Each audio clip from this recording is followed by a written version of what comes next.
time. But this is the point of the race where they're going to do it. Rudeman, the 5th different driver in that number 10 in the last 5 races. Biffle clears. Here comes McMurray.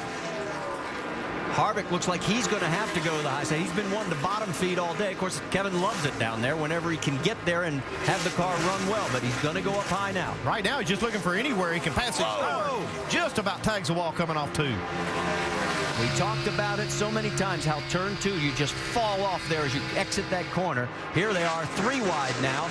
Now he's got his hands full from behind. Brad Keselowski. See that 22 car, he's coming. Yes, sir. He gets around the 10. So Rudeman all of a sudden is going backwards. He's dropped to 8. You're not missing anything up front. Kyle Busch still in control by 0.3 of a second. He's now led 135 laps and counting. Biffle has opened up some ground. This is a nail-biter time right now. You can just actually see these guys getting closer and closer as the laps are winding down. It happens every single time in these nationwide races. This intensity builds big time, and things happen. Harvick on the low side, underneath McMurray. Can he clear him as they go down into 1?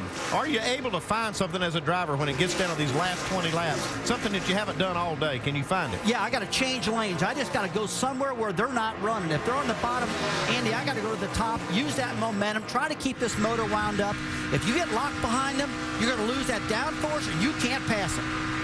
Kevin Harvick now 5th. Look out. Here comes McMurray. He wants the position back. He's got the momentum from the high side. They're heading for 1 again.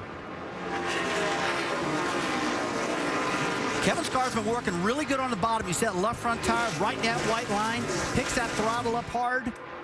But he's got to clear him off at turn 4. That's the big momentum corner that everybody always talks about. Remember when Harvick was 24th after the incident with Boyer? He has fought his way back. He is battling for 5th with Jamie McMurray. Now check this out, guys. Joey Logano has not let this 18 car get anywhere. I mean, he's stalking him right now. And we've seen this kind of racetrack. If anybody can beat Kyle Busch, it's going to be Joey Logano. Same shop. They're virtually identical. They almost run the same speed every time you look at them. You know, Kyle Busch is definitely more of a veteran to Joey, but Joey's won a lot of races. And I'm looking at the speeds right now. That last lap by, Joey Logano was 1/10 of a second faster than Kyle Busch. Well, between the two of them, Joe Gibbs Racing has led all but 10 laps here today. We've completed 186 so far. We have had 8 different leaders.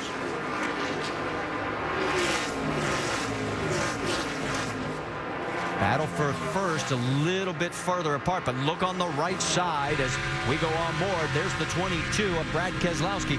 He's trying to get underneath Harvick. It's allowing McMurray to pull a little bit. You got to remember, this is a brand new tire that Goodyear's brought here. It's a very, very good tire. But from what I hear the drivers say, our cars just get a little bit tighter. We'd heard Dale Earnhardt Jr. earlier saying the track temperature is getting cooler and cooler out here, and that will definitely tighten these cars up and make them handle different. Keselowski trying to get underneath Harvick. Harvick's now right on the back bumper of the 88.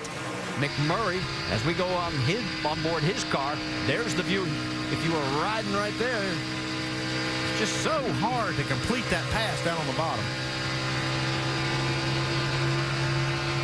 And boy, when you're in the bottom and you feel like you can pass that guy on the top side, you really get mad at that guy up top because you feel like he's holding you down. Big run right here, though. He might get a 2-for-1 special if he can get up. Oh, hang on. Here we go.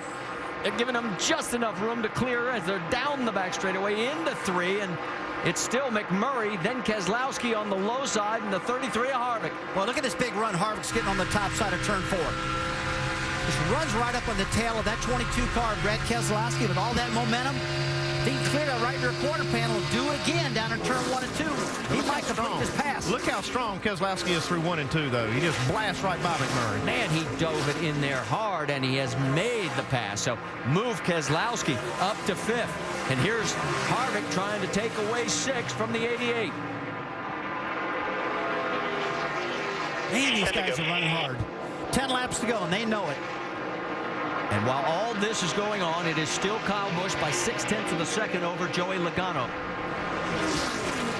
Harvick on the low side. Looks like this time he may get the job done. And right now he's got him cleared. If he slides up and slams the door shut, no, he gives him space. Here comes the 88 of McMurray. McMurray knows he's got to get some clean air on that nose. Get that front end turning. Get it hooked up so he can get back in the throttle. They got a lap car coming up. They clear him. It's Eric McClure. Yeah, Eric gave him plenty of space. Back across start finish. We now have 9 laps remaining. This is the best battle that we have on the racetrack going right now.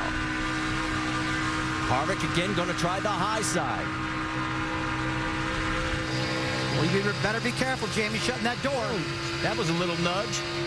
He had more momentum, boy. He just got you in the back, just bumped you, a little love tap. Hey, buddy, I'm here. Don't shut the door on me too much. I think Jamie knew he was there. Yeah, well, Harvick just wanted to make doggone sure he knew it. Now, this is some close racing between two guys that can really do this right. I mean, they're not going to knock each other out there. They can run within inches and do it without taking each other Boy, out. you hit the nail on the head right there because these guys know how to run this tight. They're both really good driving these type of cars. Don't prove us wrong now. Yeah. We don't want to jinx them, do we? Next time by, it'll be 7 laps to go here at Texas. This 300-mile event that delayed for 2 days by rain.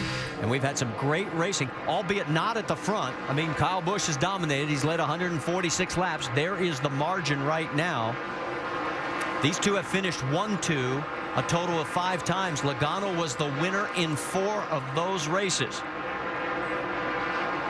But I got to tell you, unless we get a late race caution, Kyle looks pretty much unbeatable right now. Well, they're just very evenly matched right now. I think that 20 car might even be a tick faster, but when he gets within about 5 to 10 car lengths off the bumper of Kyle Busch, it just makes his car a little bit tight. Now you see he's trying to work up the racetrack and try to find something else. So he's just not been able to make any more ground on Kyle. Yeah, you know, when you got teammates and your cars are that close, I mean, it's frustrating because you know this guy's got the same engine you got, the same body, and most of the time with these two guys, the same setup, and he just can't seem to find any more speed, Joey Logano that is, to catch Kyle Busch. Team owner Joe Gibbs on the right. He's looking to double up today. Remember, Denny Hamlin won the Sprint Cup race earlier this afternoon. Well, Joey moved up the racetrack you saw right there, and he gained another 10 on Kyle Busch. That was a little quicker lap time. He may have found something. Now all of a sudden McMurray and the 33 of Harvick are closing now on the 27 of Greg Biffle. Brad Keselowski's already gotten around Biffle. Here goes the 88. So Biffle going in the wrong direction. Yeah, he didn't try to shut the door on Kevin Harvick at all. He just held his line at the bottom of the track. He knows that McMurray and Harvick have got better cars. They're faster. Little gentleman racing going on right there. So drop Biffle now back to 7th position. There are only 4 laps remaining here at Texas at this 1.5-mile, 24-degree banked oval. I think these guys, I don't want to jinx anybody, but I think they know it's a Monday, it's a rain delay, and they want to get home.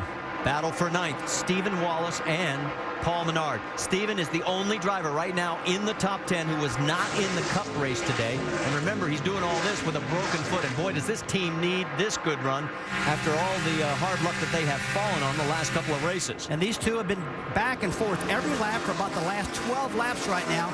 Menard catches him in the center. Stephen's got the momentum on the top side, and that's been working. Kevin Harvick again closing on Jamie McMurray. McMurray's got to be getting tired of seeing that 33 in his mirror. He's only got 3 more laps. He can hold him off. Brad Keselowski has pulled out away from those two. You see the difference there. Here comes Harvick, going to try the high side again.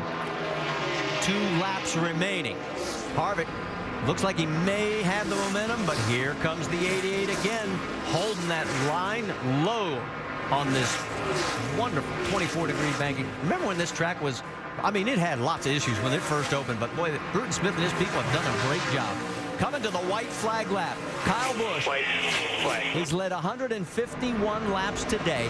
The only 2 guys who have ever won 5 in a row at the same track. Dale Earnhardt Sr. at Daytona and Jack Ingram at South Boston in the NASCAR Nationwide Series. And now it looks like Kyle Busch, not only is he going to dominate this race today, he is going to write another page of history in NASCAR. There it is, boys. 5 in a row. Awesome job. Thank you, guys. Woo! Yeah! Joey Logano comes across second. Reed Sorensen third.